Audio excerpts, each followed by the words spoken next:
Hello everyone. आज का जो टॉपिक है, आज इस टॉपिक में बात करने वाले हैं। इधर आप लोग देखे होंगे, ये ईरान के आयतुल्ला हैं। उनका जो अब देखिए, एक्चुअली क्या है कि ऑफिशियल जो होता है स्टेटमेंट, वो अब तक क्लियर नहीं है। कुछ बोल रहे हैं कि हाँ डेड हो चुके हैं, कुछ बोल रहे हैं कि नहीं। लेकिन उसमें जो इंडियन मुस्लिम इतने मतलब क्या बोलते हैं पार्टिसिपेट कर रहे हैं, यहाँ पे बहुत ज़्यादा सैड है।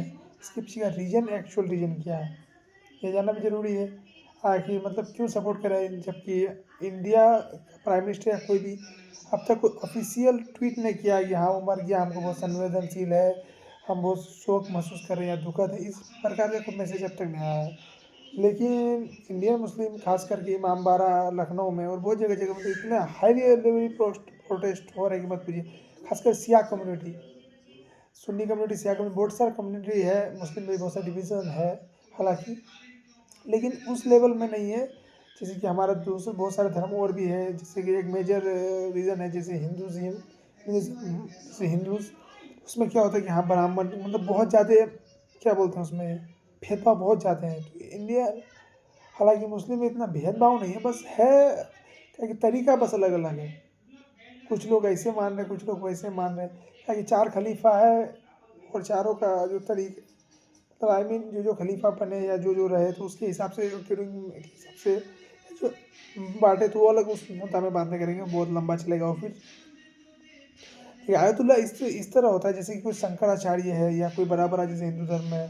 तो ये जो क्या करता है कि एक तरह का प्रोटेक्ट करता है अपने रिलीजन को, या बताता है कि हाँ कैसे काम करना है, या तो उस तरह सिया मुस्लिम्स के लिए वो आयतुल्ला बहुत बड़ा हाई लेवल माना जाता है। हजरत अली के जो हैं वो पोता थे, जो आयतुल्ला अभी बड़े हैं ईरान के, या जिंदा है, जो भी अभी ऑफिशियल नोटिस नहीं आया है। इंडियन मीडिया बोलती है कि मर गया, ईरानी मीडिया बोलता है कि जिंदा है, तो वो अभी भी कन्फ्यूजन चल रहा है, तो उस पर डिबेट नहीं करेंगे हम। जहाँ तक है शायद मर गए हैं, लग रहा है ऐसा, लेकिन अब पता नहीं।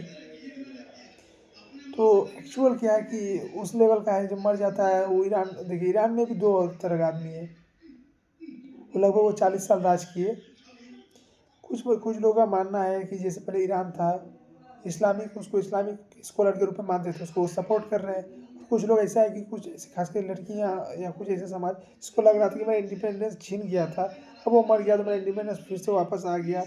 तो एक कोई केस था, मेहरेनी नाम से कोई लड़की थी, जिसके अचानक हिजाब सिर्फ उसका ढीला हो गया था, जिसके कारण उसको बहुत ज़्यादा ट्रीट किया गया था, इतना कि मत पूछिए, कोमा में भी पहुँच गई थी वो।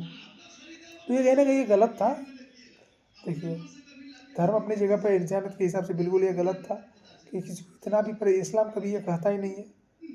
इस्लाम एक्चुअल है क्या और आदमी बना क्या दिया है, धर्म एक्चुअल किताबों में है क्या, वो बोल क्या रहा है और आदमी फॉलो क्या कर रहा है, ये बहुत डिफरेंट चीज़ है। 3 तलाक का ये मुद्दा जैसे ले लेंगे तो बहुत लंबा बात चलेगा।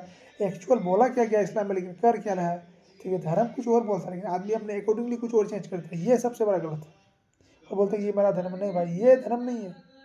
होली का लेंगे, होली का मतलब क्या था और मतलब क्या निकाल दिया गया है। लड़कियों का हरासमेंट हो रहा है होली में, ये कभी था क्या होली में, कभी नहीं था।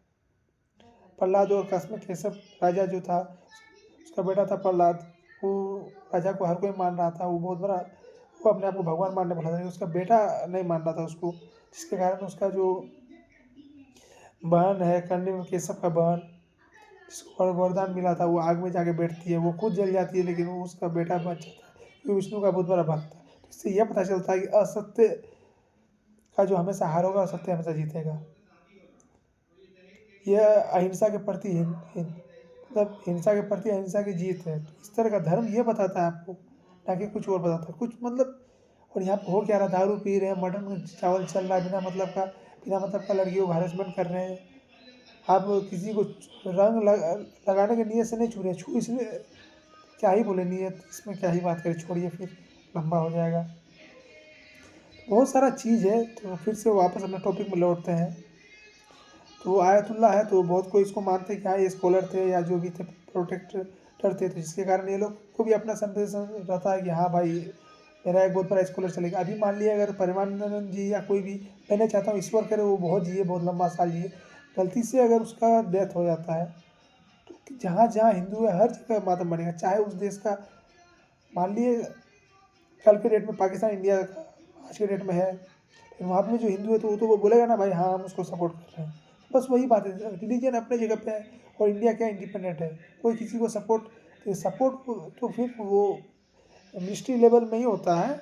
लेकिन अब अपना अपना ओपिनियन, उसको ओपिनियन में लग रहा है कि हाँ भाई हमको ठीक है, अपने को ठीक है, उसका अपना मानना है, उसको आप थोड़ी रोक सकते, संविधान उसको अधिकार देती है, आप कौन होते हैं और या हम कौन होते हैं उसको रोकने वाले।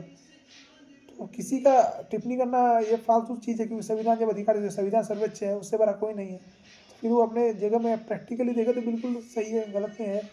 और बाद बाकी अगर आप बोल रहे हैं कि देश उसका सपोर्ट कर रहा है, देश सपोर्ट कर रहा है, वो उसका सपोर्ट नहीं कर रहा है, वो देश जरूरी है, ये बात कौन डिक्लेयर, आप कीजिएगा या मैं हम करेंगे?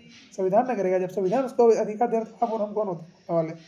कल के डेट में पाकिस्तान का संविधान में लिखा हुआ है कि वो कोई भी इंडिया का सपोर्ट ना करे। लेकिन अगर इंडिया का कोई बहुत बड़ा स्कॉलर मर रहा है, परमानंद जी, तो वहाँ का हिंदू को तो आहत होगा ना भाई, वो तो प्रकट करेगा। अब उसके साथ उसका सरकार क्या कर रहा है, उसका संविधान क्या बोलता है, वो ना मैटर करेगा ना, कोई कुछ बोलने से कुछ होता है। मोस्ट ऑफ द केस हर एक चीज़ संविधान से ही लगभग चलता है देश, और संविधान जो अधिकार दे रहा है उसका पालन कर रहा है, उसके अनुरूप अगर गलत होगा तो पुलिस एक्शन लेगी, और एक्शन लेगी तो फिर उसको मानना पड़ेगा, क्योंकि संविधान बोल रहा है। तो that's it, all are clear, that's clear, bye.